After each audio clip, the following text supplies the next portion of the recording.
నమస్తే మ్యామ్. నమస్తే అండి. ఇప్పుడు ఇక్కడ ఒక డౌట్. ఫ్యాట్‌తో స్టార్ట్ చేయమన్నారు కదా! ఇప్పుడు బుల్లెట్ కాఫీ చాలా ఫేమస్. యెస్.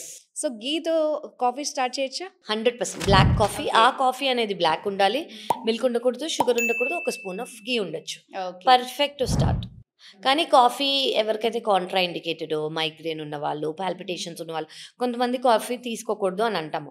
వాళ్ళు అవాయిడ్ చేయాలి. వాళ్ళు కాకుండా మిగతా వాళ్ళందరూ నార్మల్ కాఫీ బదులు బుల్లెట్ కాఫీ స్టార్ట్ చేస్తే వాళ్ళకి ఆ ఎనర్జీ లెవెల్స్‌లో డిఫరెన్స్ ఇమ్మెన్స్ తెలిసిపోతదనమాట.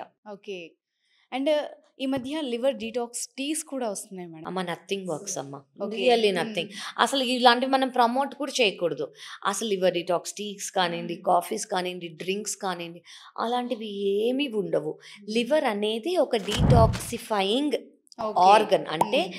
మన బాడీలో ఏవైతే అవసరం లేదో లివరే దానంతట అది డీటాక్సిఫై చేస్తుంది. ఆ పవర్ లివర్‌కుంది.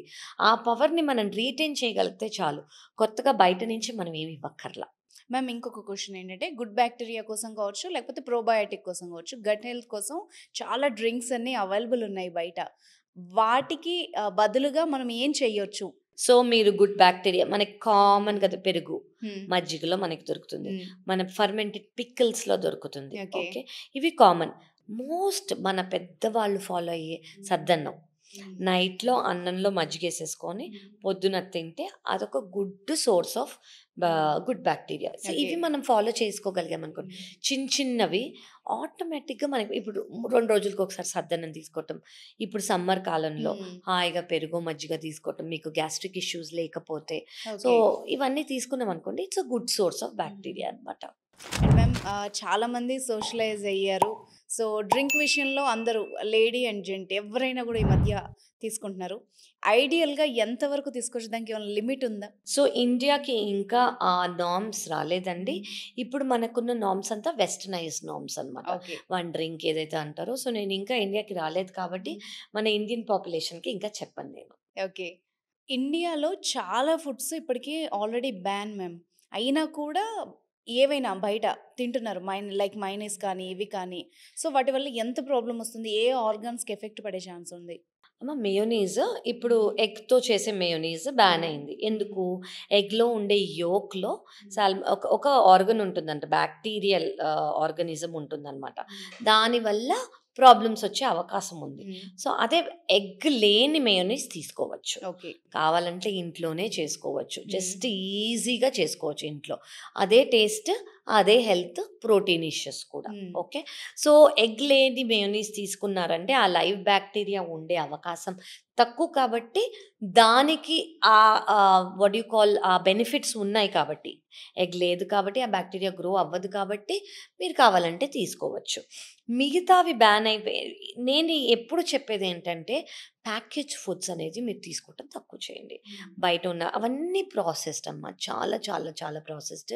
ప్లాస్టిక్, మైక్రో ప్లాస్టిక్‌లతో వాడినవంతా మన గట్లోకెళ్తున్నాయి. ఆఫ్‌కోర్స్ క్రేవింగ్స్ ఉంటాయి. అన్నీ తినాలని అందరికీ అనిపిస్తుంది. రెస్ట్రిక్ట్ చేసుకోండి. రెగ్యులర్ ఇంటేక్ బదులు వన్స్ ఇన్ ఎ వైల్ లాగా తీసుకుంటే మీరు చాలా అంటే మనకి ఫ్యూచర్‌లో కొన్ని ప్రాబ్లమ్స్ వచ్చినప్పుడు ఇది ఎందుకొచ్చిందో నాకు అర్థం కావట్లేదు అని అనుకుంటారందరూ. వీటి వల్లే వచ్చింది. ఆ ఆయిల్ ఏ ఆయిల్‌లో యూజ్ చేశారో మనకు తెలీదు. ఆ ప్రాసెస్డ్ ఫుడ్ ఏంటి? ఆ ప్రిజర్వేటివ్స్ ఏంటి? అందులో ఎంత షుగర్ ఎళ్ళింది? అందులో ఎంత సాల్ట్ ఎళ్ళింది? అందులో ఎంత మాల్టోడెక్స్ట్రిన్, అట్లా చాలా ఉంటాయమ్మా. మనం పలకలేని ఆహ్, ఆహ్, థింగ్స్ వాళ్ళు ఎన్ని ప్రిజర్వేటివ్స్‌గా యూజ్ చేస్తారంటే చాలామంది అవి పలకలేరు కూడా. హ్మ్. అవన్నీ ఉన్నవి అసలు అవాయిడ్ చేయండి. మీకు మోస్ట్ ఆఫ్ ద సింప్టమ్స్ కానియండి, డిజార్డర్స్ కానీ రావు. హ్మ్. మ్యామ్ ఇప్పుడు గట్ హెల్తీగా ఉండాలి లేదు అనుకోండి. మనకేమన్నా లక్షణాల ద్వారా ముందే తెలుసుకోవచ్చా? తెలిసిపోతుందండి. ఇప్పుడు ఎవరికైనా గట్ హెల్తీగా లేదు అనుకోండి. ముందు ఏం తినేవాళ్ళో అదే వాళ్ళు ఇప్పుడు తిన్నా కూడా పొట్ట ఉబ్బసంగా రావచ్చు. ఓకే. కాన్‌స్టిపేషన్ రావచ్చు. లేదా తిన్న వెంటనే మోషన్ పాస్ చేయాలనిపియచ్చు. కొంచెం తిన్న పొట్ట ఫుల్ అయిపోవచ్చు. త్రేనుపులు రావచ్చు. కింద నుంచి గ్యాస్ రిలీజ్ చేసే అవకాశం ఉంది. చెస్ట్ దగ్గర కొంచెం టైట్‌నెస్ లాగా అంటే హార్ట్ ప్రాబ్లమ్స్ లేని వాళ్ళు అలా అనిపియచ్చు. ఉబ్బసంగా అనిపియచ్చు. కొంచెం తిన్నా ఇట్లా ఆయాసం వస్తుంది పొట్ట ఉబ్బినందుకు. ఓకే. సో, హ్మ్. ఇవన్నీ జనరల్ కామన్ సింప్టమ్స్ అనమాట. సో, ఇవన్నీ ఉన్నాయంటే ఏదో మీరు తప్పు తింటున్నారు, లేదా మీకు సరిగ్గా డైజెస్ట్ అవ్వట్లేదు, లేదా మీకు ఇది సరిగ్గా పడట్లేదు అని మనం తెలుసుకోవాలి.